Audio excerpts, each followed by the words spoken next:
Fala pessoal, tudo bem? Pavone Corretor, sou especialista de imóvel aqui de Orlando e hoje terceiro vídeo da nossa série com o Dr. Walter Santos. Obrigado mais uma vez, Dr. Walter. Eu que agradeço. Vamos falar sobre o EB3 e você que está chegando agora, volta no vídeo anterior que nós falamos sobre o EB2NIW, que é o visto queridinho aí dos brasileiros. Entenda um pouquinho mais como é que esse vídeo, volta lá, vou deixar a fotinho aqui, assiste. Mas agora vamos falar de EB3. O que é o EB3? Dr. Walter, o que é o EB3? Vamos Explica lá, para os nossos Pavone. seguidores. O EB3, ele é um visto de imigrante por oferta de trabalho para vagas onde o empregador americano não encontra mão de obra para suprir essa demanda que ele tem de vagas de trabalho. Então, só a diferença com o EB2.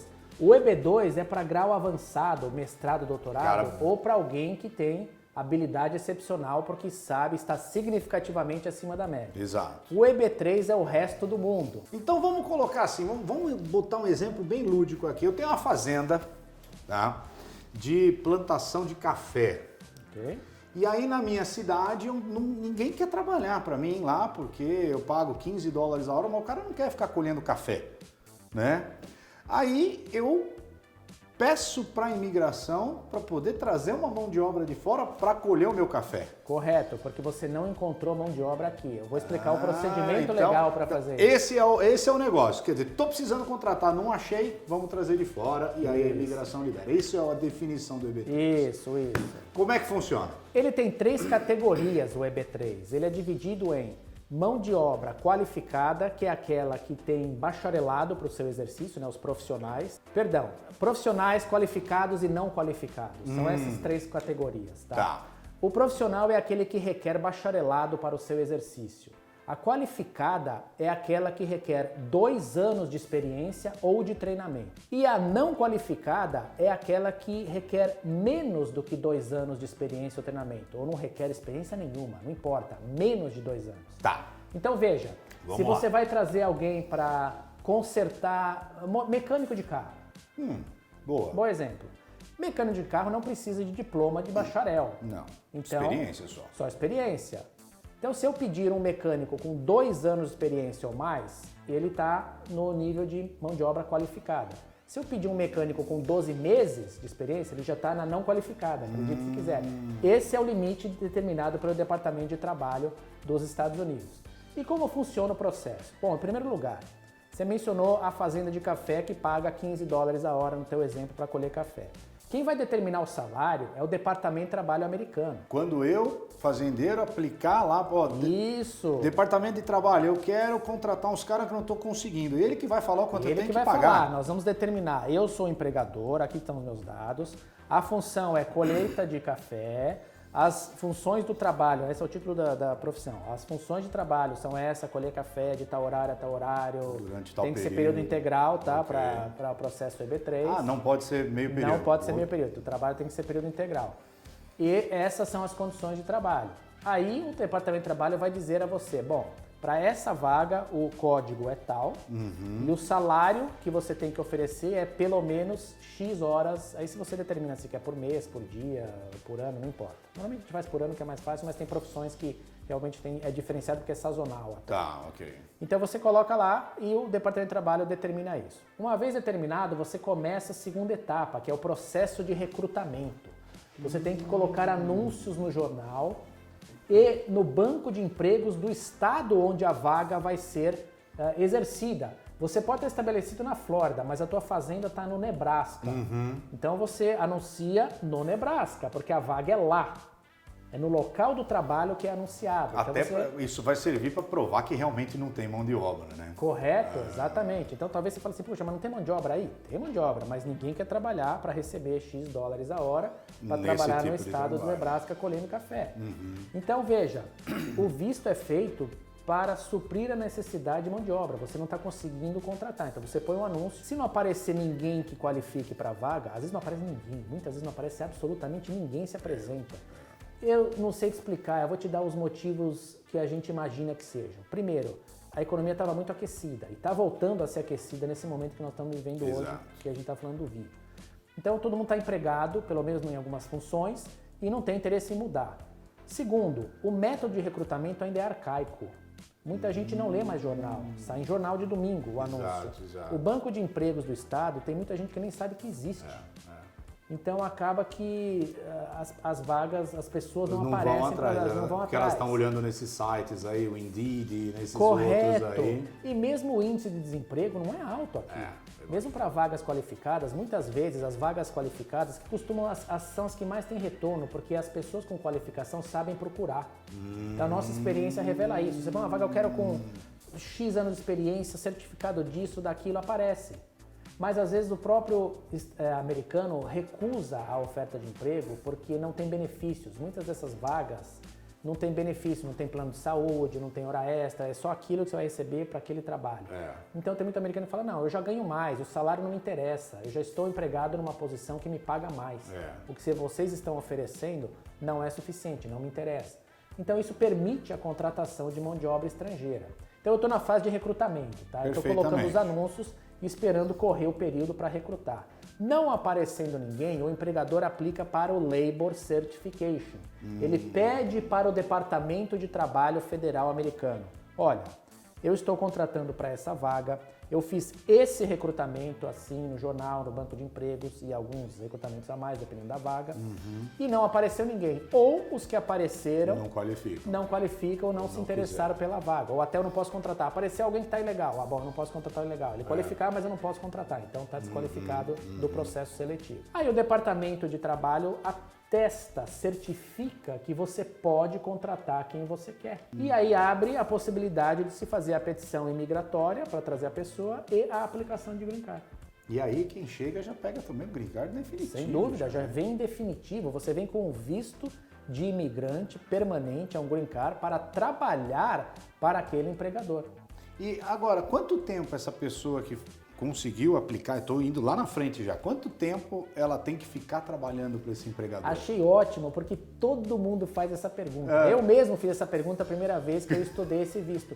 Quanto tempo que o estrangeiro tem que trabalhar para o empregador? A lei não fala. Quer dizer, eu posso pegar o green cardão lá e falar... A lei não fala. Em teoria, você pode trabalhar um dia. Óbvio. Passar por todo um processo que leva 1 ano e meio a 2 para recrutar alguém, trabalhar um dia é um pouco exagerado. Pois é. A ideia é que o estrangeiro aceite a vaga de boa-fé. A vaga é oferecida de boa-fé pelo empregador e o estrangeiro deve aceitar em boa-fé com a ideia de permanecer vinculado ao empregador. Entendi. É óbvio que isso não é um casamento eterno. Talvez seja, talvez não. Mas não quer se dizer... ele daqui a 1 ano quiser mudar de emprego... Sem dúvida. Talvez ele receba uma oferta não está vinculado, externa para trabalhar e ganhar mais. Talvez o empregador não se interesse pela mão de obra que veio porque ele está falando, você não está se esforçando, não é o que eu esperava. Mas isso não vai perder o green card dele. Não vai perder desde que tenha sido de boa fé e tenha trabalhado para ele. Agora, deixa eu te fazer uma pergunta.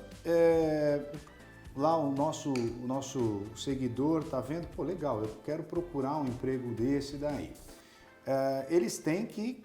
Aonde que eles procuram esse emprego, então, para achar essas vagas, essas empresas que estão contratando? É só nesses lugares do estado? Ou tem algumas empresas que fazem isso e dá para confiar nessas empresas? Tem empresas que fazem isso. Veja, o nosso perfil aqui é o chamado empregador-empregado individualizado. Tá? O empregador que vem e fala, eu preciso contratar 2 pessoas, eu não estou encontrando, eu quero fazer o processo seletivo. A gente faz o processo. Aqui. Agora, tem o chamado EB3 por atacado. Esse é o que eu... É aquele que anuncia dizendo, temos vagas para estrangeiros trabalharem numa fazenda longe daqui, ou num armazém, ou limpando shopping, o que quer que seja. Esse é um pouco problemático. Por quê? Porque você está lidando com um intermediário, você está pagando um valor elevado que muitas vezes qualifica ou é caracterizado como compra de vaga. E às vezes o caso é negado porque a imigração diz, não, você comprou a vaga ou estão vendendo a vaga, porque você paga o processo inteiro. Então, você tome paga cuidado as com custas do empregador. E a lei especificamente proíbe que o empregador receba qualquer remuneração para fazer o processo, porque senão ele está recebendo para te contratar. Quer dizer, está vendendo a vaga. Está vendendo a vaga. Então, entregar o capital alto para um intermediário embora você não entregue para o empregador direto, você está custeando as despesas do empregador. Exatamente. Então, na verdade, você está sim dando um benefício para o empregador. Então, muito cuidado, porque tem casos clássicos disso que acontece nesse chamado EB3 por atacado. Agora, se o nosso seguidor lá tem um primo aqui que tem uma empresa que está precisando contratar alguém que tem a qualificação dele e essa empresa cumpre o que o Ministério do Trabalho nosso aqui quer, ele pode requisitar isso para esse... Existe uma restrição de familiares do dono da empresa, tá? Não pode ser familiar. E a ideia é que a vaga tem que ser oferecida abertamente ao público americano e a residentes permanentes, né? Pessoas que estão legalmente aqui. Então ele não pode fazer o processo voltado para alguém específico, tá? Ele tem que fazer o processo aberto. Se não aparecer ninguém para a vaga dele, ou não qualificou ninguém, aí ele pode oferecer para aquele estrangeiro que é qualificado para a vaga. Legal, muito bom. Então você que é empresário aqui no Brasil e está precisando trazer uma mão de obra específica, vem conversar com o Dr. Walter aqui que ele te explica direitinho como é que a gente traz essa mão de obra. Então é uma boa alternativa. Quanto tempo demora esse processo, Dr. Walter, assim, entre o Labor Certificate da certificação e a entrevista e a pessoa começa a trabalhar? Hoje eu diria que cerca de 2 anos para você, do início do processo até receber o Green Card, mais ou menos 2 anos. Mais ou menos 2 anos de processo. E tem uma diferença, né? Esse daí de jeito nenhum a pessoa pode estar aqui, né? Ou ela tem que estar no Brasil, ou ela tem alguma restrição nisso, não? Não, ele pode estar aqui, sim. Ele pode estar. Mas o processo, a parte inicial desse processo não dá status legal ao estrangeiro. Então, normalmente quem está aqui... Até porque não tem nada a ver com o estrangeiro, é da empresa a primeira fase do processo. Quem está aqui normalmente está aqui de estudante, por exemplo. Estudante, ou visto E2, alguém tem um passaporte italiano, está com a própria empresa... Enfim, eu tenho um amigo que aconteceu isso, ele estava com o E2 dele e aí foi contratado por uma empresa. As pessoas com E2, pelo passaporte italiano, de outra nacionalidade, normalmente são legalizadas em definitivo pelo visto EB3, é bastante comum. Pelo EB3, é verdade, eu tenho um amigo que aconteceu isso daí. E é um visto que a gente já escuta falar dele há bastante tempo, né? Sem dúvida. Corre o risco dele se tornar o queridinho dos brasileiros, Dr. Walter? É mais difícil porque ele não tem... se tornar o queridinho Eu pensei que você ia perguntar se ele vai ser manchado como outros vistos. Essa era a segunda pergunta. Não, veja, eu acho ele assim uma forma real, sincera e honesta de imigração. Não tem como dar muita... Os requisitos da vaga são delineados e ela é oferecida para todo o mercado americano. Não é uma coisa que é feita assim, eu tenho habilidade excepcional, eu vou fazer e acontecer aqui na América, ninguém faz o que eu faço. É mais diferente, porque a gente sabe que mesmo os EB2 e NW que são aprovados, muitas pessoas depois desvirtuam a atividade que elas fazem. Isso pode complicar eles lá na frente. Não tenha dúvida. E o fato de não ter fiscalização não quer dizer que elas estão cobertas, porque se isso aparece depois num futuro processo de cidadania, de naturalização, pode levar à revogação do Green Card até, por fraude. De novo, a gente lembra dos L1s da vida, que gente que teve o Green Card com L1 na hora de pedir a cidadania. Isso. Então o EB3 ele é mais delineado, porque ele foge da seara da discricionariedade que eu mencionei do visto EB2. Quer dizer, tá bom, eu vou te dar o EB2 porque você veio fazer algo que tem mérito substancial e interesse nacional, e depois a pessoa não faz. Ou, sei lá, fez por premissa falsa, a evidência não era verdadeira. Já o EB3, ele é delineado. Não, eu vou te contratar para ser secretário, eu vou te contratar para ser mecânico de carro, no exemplo que eu dei. Eu vou te contratar para colheita de café. Você vem, você faz isso, você está empregado naquilo que você disse que tem condição de fazer. Tá. Agora, para a gente encerrar esse vídeo do EB3, qual a recomendação que você daria para o pessoal que está vendo esses EB3 para tomar cuidado? A recomendação inicial é não entrar no EB3 de atacado. Ele me parece uma flagzinho, né? O red flag total, porque eu volto a dizer, você está lidando com um intermediário, você não tem garantia nenhuma. Muito risco. Que vai acontecer e a qualquer momento esse empregador pode romper com o intermediário sumir com o teu dinheiro. Aí já era. E além do risco de você ter caracterizado como a compra de vaga e nunca mais poder imigrar. Então tem que tomar bastante cuidado com isso. Maravilha, Dr. Walter, mais uma vez, obrigado. O que nós vamos falar agora no próximo vídeo? A gente pode falar um pouco do visto religioso. Muita gente não conhece, ele existe e tá aí há muitos anos. Eu sempre fiz visto religioso. Eu não tenho a mínima ideia como é que é. Eu já escutei, sei que existe, mas nunca ouvi falar, então você vai me explicar. Gente, encerramos por aqui com o EB3. Volta aqui semana que vem e vamos falar do visto religioso. Qual a nomenclatura do visto? R1. R1, visto R1 vem aqui semana que vem e acompanha comigo. Obrigado.